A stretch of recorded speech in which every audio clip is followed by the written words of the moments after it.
My name is Bruce Press. I am the current chair of the Independent Investigations Group in Washington, D.C. We investigate stuff like this. I'm also a member of the National Cabaret of Skeptics and am involved with CFI in D.C.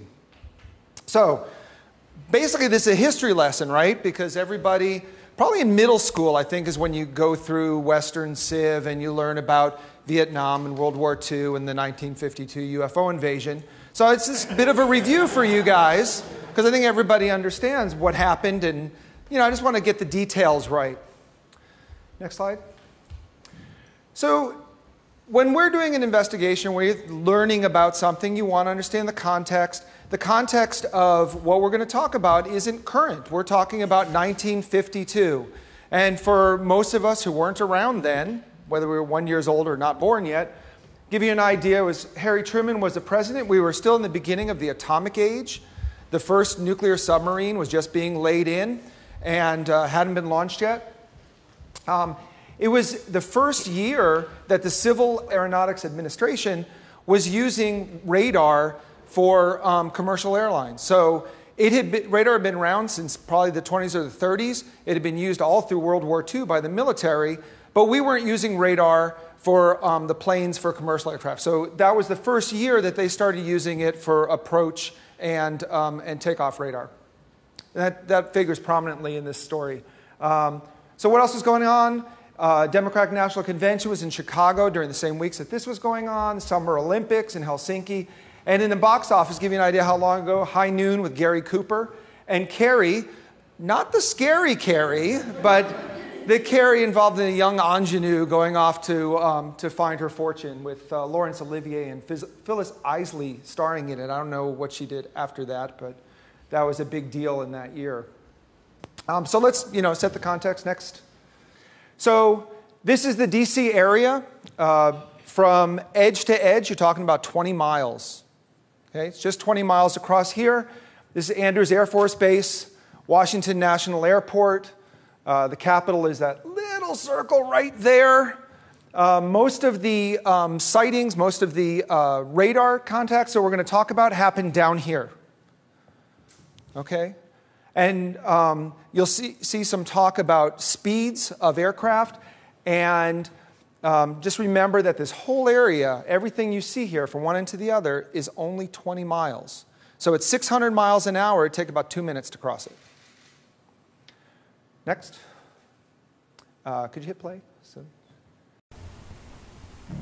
This epidemic of UFOs has happened before, across the Atlantic. June 1952. Throughout the United States, an alarmingly high number of UFO sightings sweep from coast to coast. The following months come to be known as the Summer of the Saucers. The sightings seem to peak when two Pan Am pilots spot 6 glowing red discs while flying over Newport News, Virginia, on the night of July 14th. But just days later, on July 19th, the wave reaches a breaking point. In the skies over Washington, D.C., air traffic controllers at Washington National Airport track several objects flying over the White House. But the objects vanish before Air Force jets can scramble. So what this is talking about, this is a History Channel program, and it's talking about how in 1952 we were invaded by saucers, how there was basically an aerial dogfight over Washington, D.C., fighting off these saucers that we had been invaded by. And there were a number of basically historical inaccuracies in it. And what I wanted to bring out is that there is a modern narrative about this event that is not accurate. But if you go out on the internet and go and do a search for 1952 Summer of Saucers or 1952 UFO invasion, this is the narrative you're going to see. And that narrative involves U.S. Air Force jets being attacked. It involves multiple sightings and chases of UFOs with commercial aircraft, radar contacts, and sightings by individuals on the ground over multiple weekends in that summer of July, basically kind of peaking in July of 1952. And so that narrative is what you have to work with unless you go back and look at it again. So was there a big space battle? Did aliens attack the White House?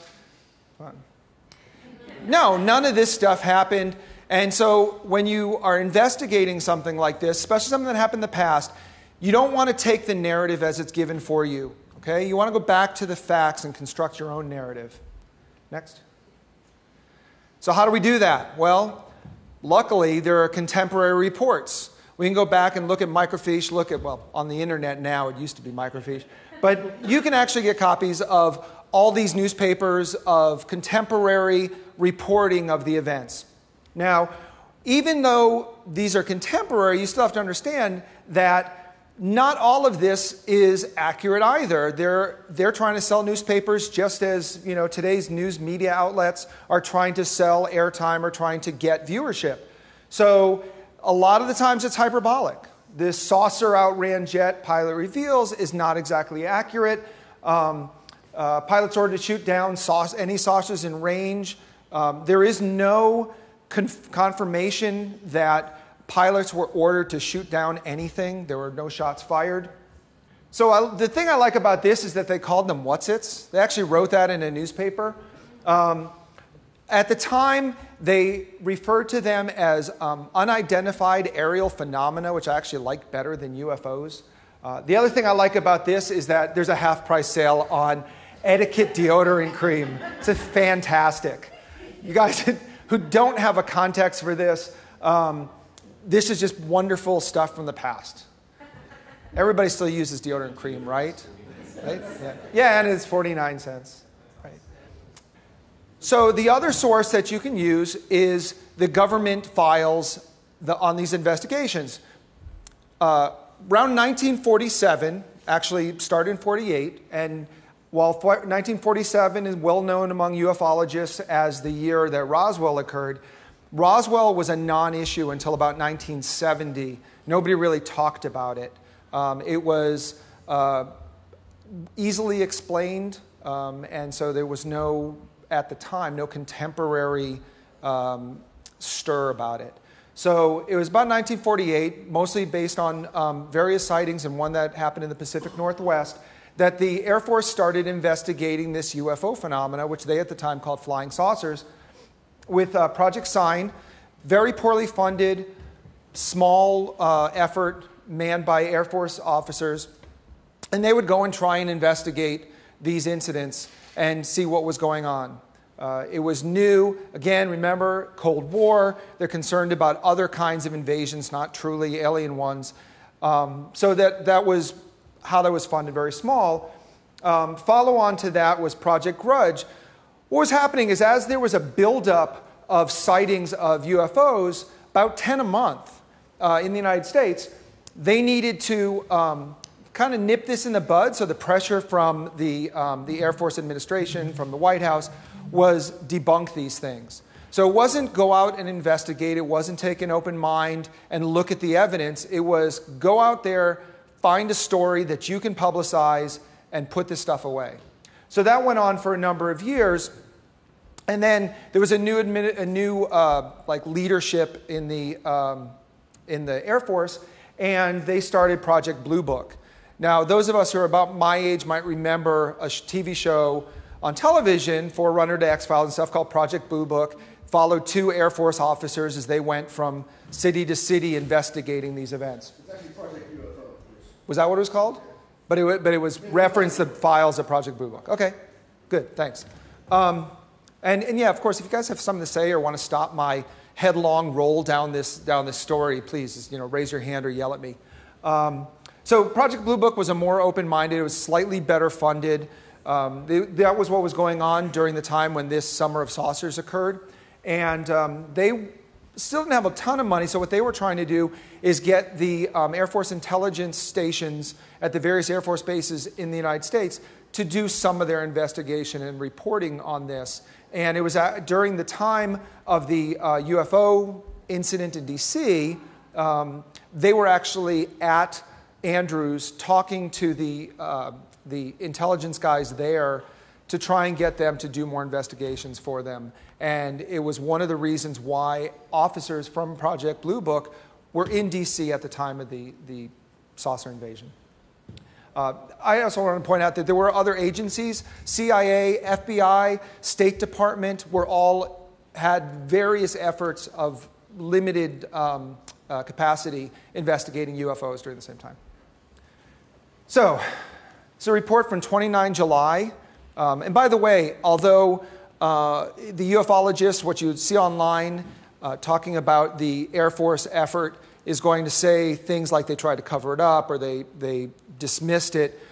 From my readings of the original reports from Project Blue Book, is they put in a great deal of effort, were serious, and were not at all dismissive of the evidence of these events. So for me, going back and looking at their reports was probably the most illuminating. So here's one. This is the weekend we're going to be talking about. This is the second weekend that these events occurred in DC. And on the 26th of July, the sightings were visual and on radar. So there were some ground sightings. And there were sightings from the air traffic control and at the tower at National Airport. They were to the south of Andrews. The tower at National talked to Andrews and said, hey, do you guys see this? The radar operators at Andrews saw them as well. And they were all to the south of there. There was no hard targets. There were up to 12 targets at any given time, but they varied, and they came and went. So it wasn't like we were tracking an airplane. You saw things that came and went. There were multiples, anywhere from like 1 to 12, and they were fluctuating and very difficult to keep track of. Next. So this is kind of a summary of that. They're sporadic, anomalous, and bending, we'll talk about a little bit more, but basically they saw them as potentially reflections. And from the ground, there were no hard targets seen. They were lights in the sky. And even from there were a couple of commercial airplanes who also saw lights in the sky. There's one in particular. It was a National Airlines jet, and the air traffic controller at National saw one of these blips basically chasing the plane or behind the plane. So the plane took a turn to look for it, to turn back and look for this thing behind it, and it disappeared. Well, it disappeared probably because it was a reflection of the plane's radar return. Next. Many conspiracy theorists suspect the government's next step would be to cover up the visitation. They cite as evidence a reputed sighting that took place over Washington, D.C. in 1952. In full view of the entire world, a squadron, a formation of UFOs buzzed Washington and fought our own F-93 jet fighters. General Samford willingly and deliberately, maybe on instructions from Harry Truman, who was president, lied to the American people. We have received and analyzed between 1,000 and 2,000 reports. Of this great mass of reports, we have been able adequately to explain the great bulk of them. His own Captain Ruppelt, in his own book on flying saucers, says Samford was lying. We have the letter from the Air Force to Dean Condon saying Deep Six UFOs. So, have UFOs come to planet Earth in full view, have manifested themselves, have shown themselves? Yes. Did we see it? Yes. Was there a protocol for handling it? Yes. That protocol was called deny.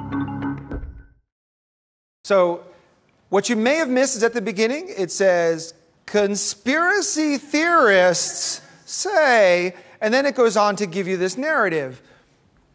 Conspiracy theorists say. So you may want to deconstruct what they told you there. This is probably the more outlandish claims that the F-90, I think he said F-93s or F-94s, I think he said F-93s, attacked the UFOs, that in this big press conference, which actually did occur, General Samford did have a huge press conference, the biggest press conference since World War II. They wanted to basically calm down the nation, right? Cold War, a lot of things going on, hot summer, people getting crazy. Let's settle this down. A little disingenuous there. Yes, they had thousands of reports of UFOs. Since they started tracking them in 1948 was what is not included in that. In his statement, he said, since 1948, when we started investigating UFOs, we've had thousands of reports, and most of them have been explained. So they didn't have thousands of reports during this particular period. None of the pictures you saw there, even though they're made to look like they're old, are actually from the period. They're recreations later on. And it gets difficult to tell what's a recreation and what's not. We'll address that in a minute. If you go to the next slide. So, anybody? Yes, from UFO. Drove me crazy because why would you have an interceptor that goes after UFOs that only has one missile? So, this is not a Lockheed F-93 Starfire. They said that F-93s contacted the UFOs. F-93s never went into production. There were no F-93s that contacted UFOs. They actually did scramble. Go to the next one. F-94s. F-94s did go into production. They were scrambled to go and see what was going on. F-94s have about a 600 mile per hour top speed. And so they were sent out to chase after these UFOs. None of them contacted UFOs. In one case, the pilot saw something, went after it, never closed with it, and then it disappeared. So one of the reasons that they feel that these things were occurring is because of the particular atmospheric conditions of the summer. It was very hot. There was an inversion layer. The inversion layer acts like a big mirror in the sky, and it can reflect radar waves. It can also reflect light, and it explains in partial why this pilot might have seen something that when he tried to chase it, he never got any closer, and he gets close enough, and it disappears. It sounds an awful lot like a mirage to me. And that's basically the conclusion of the Air Force as well. Unfortunately, when you come up with one answer that potentially explains a lot of phenomena, people get edgy about it. It seems odd. That seems like a dismissive response to have one answer that explains multiple phenomena. And that's true. It is difficult for us to accept that answer for all those phenomena. It may not be. It might have been for that particular night or those particular weekends in sequence, but it doesn't explain all UFOs. And that is one of the reasons why the ufologists think that there's a cover-up or conspiracy theory. So, would you know a UFO? One of the pictures in this sequence is the best evidence that the UFO community has for UFOs. And we're going to go through them kind of quickly, go back, and then by your applause, tell me which one you think is their best evidence. So one, go to the next one. The next one. The next one. Let's see what the last one is. The next one is the keys. Okay, so go back. Okay, so those people that think that this is the UFO community's best evidence of presence of UFOs. A couple of people. Next. Who likes that one? Good. Next one. And last one. Okay, so, there's one more. See? How many would have been convinced by this? All right, Mitch, we're like, okay. Go on back. Okay. This picture, I took this picture. It's a reflection in the camera lens of these lights down here, right? Pretty obvious, but it looked spectacular, and I kept it because it looked like UFOs. It is not evidence of UFOs. It's a reflection in the camera lens of the lights on the street. No, they don't think that, no. I haven't submitted it to the UFO community to say, look, UFOs! Yeah, no, that didn't happen that way. This one is, the problem with it is that they claim that this occurred during that summer of saucers. It didn't. It was taken later. It was probably in Life magazine, and it's cropped and for the same effect. If you change the crop, you can see that there's a pattern of lights off this edge that exactly match the lights in the sky. So whenever you go and search for the 1952 summer of saucers, you get this picture. The provenance of it is later than 52, and it has nothing to do with the summer of saucers, but this is their best evidence. Next one. This is from the day the Earth stood still. That's Venus. And that's another one that I took in Baltimore. Okay, next. So one of the things that you have to understand is your perception. When you see lights in the sky, when you see phenomena, do you question what it is you're seeing? Do you try and think through it? Okay, this is just for me, right? But you see three, attractive, undressed women on a boat. Next slide. No, you don't. So you fill in the blanks. It's one of the things we do. We like to fill in patterns. We make it work for us. Next slide. This also pertains, how many people have seen the moon look huge on the horizon?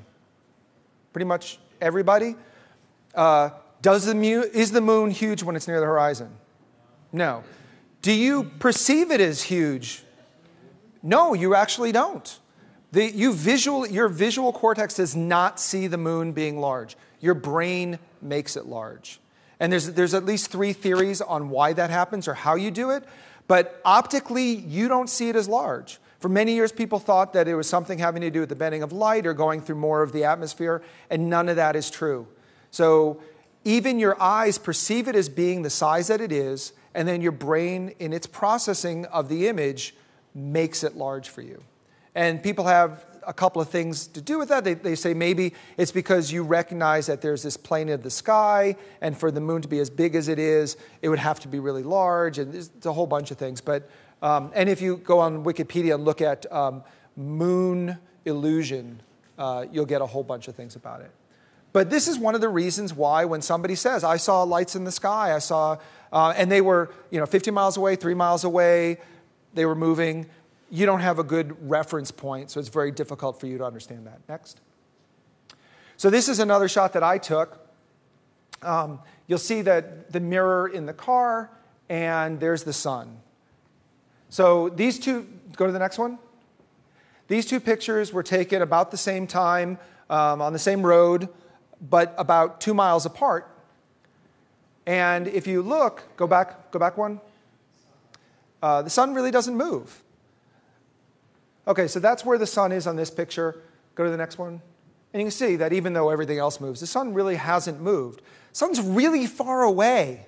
You have to move an awful lot to make the sun move in your perspective, that have that parallax large enough that you can perceive it.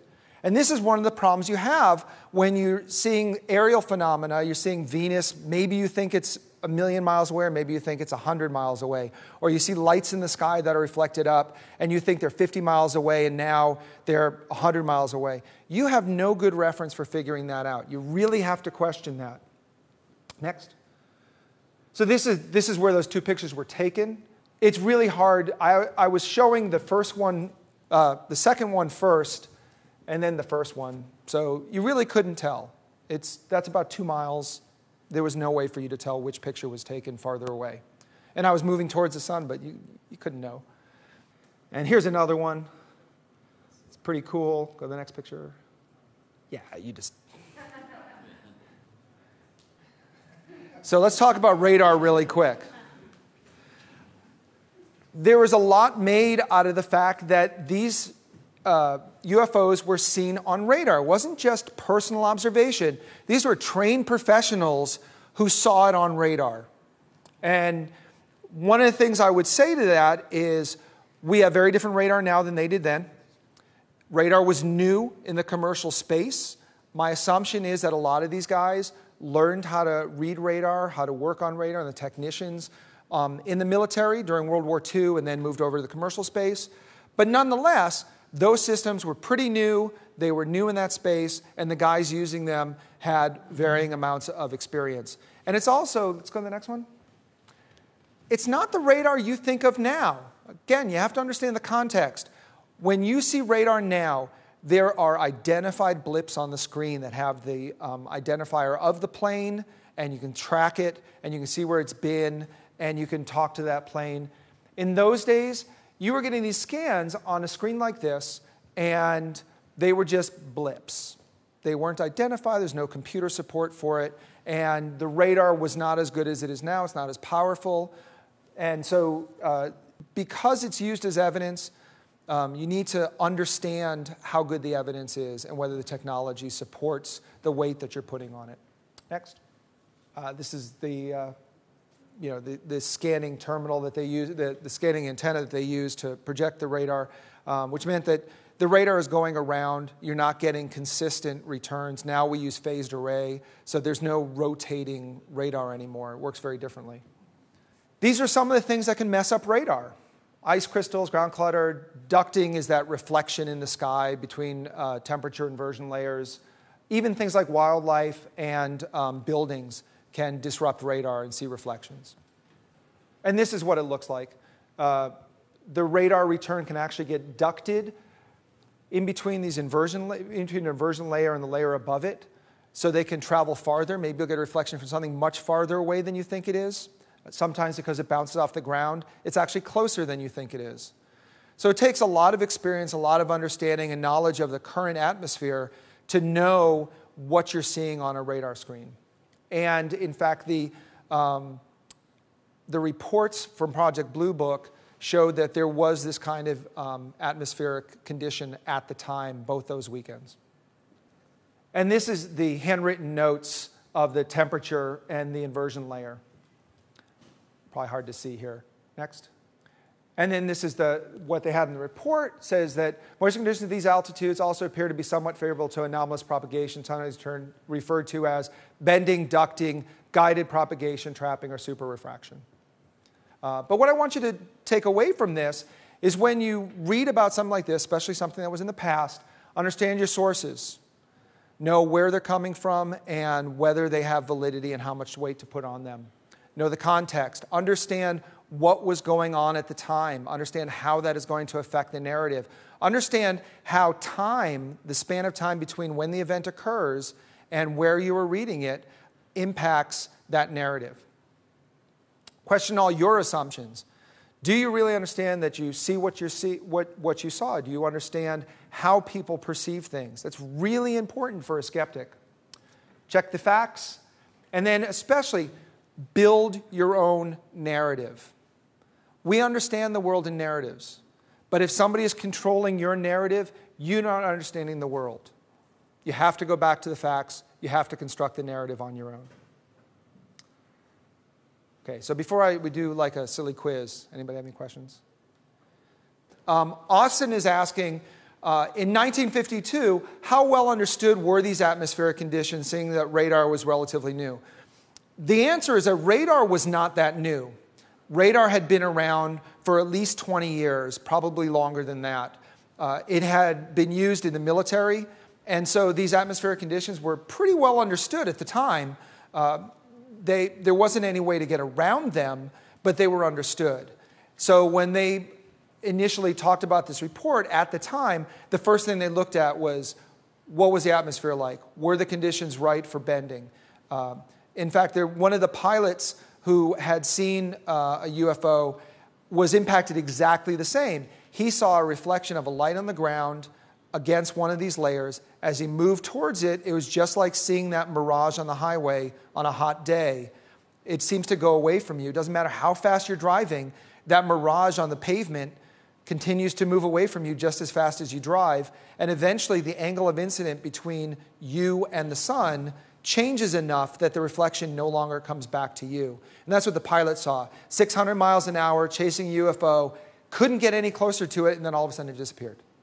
And so these atmospheric things were very well understood at the time. So a quick quiz. What we're going to do is I've tried to do it as a one person answer the question. So I'm just going to do a quick call out if you recognize these things. Go to the next one. Okay, we're going to do flying saucers first.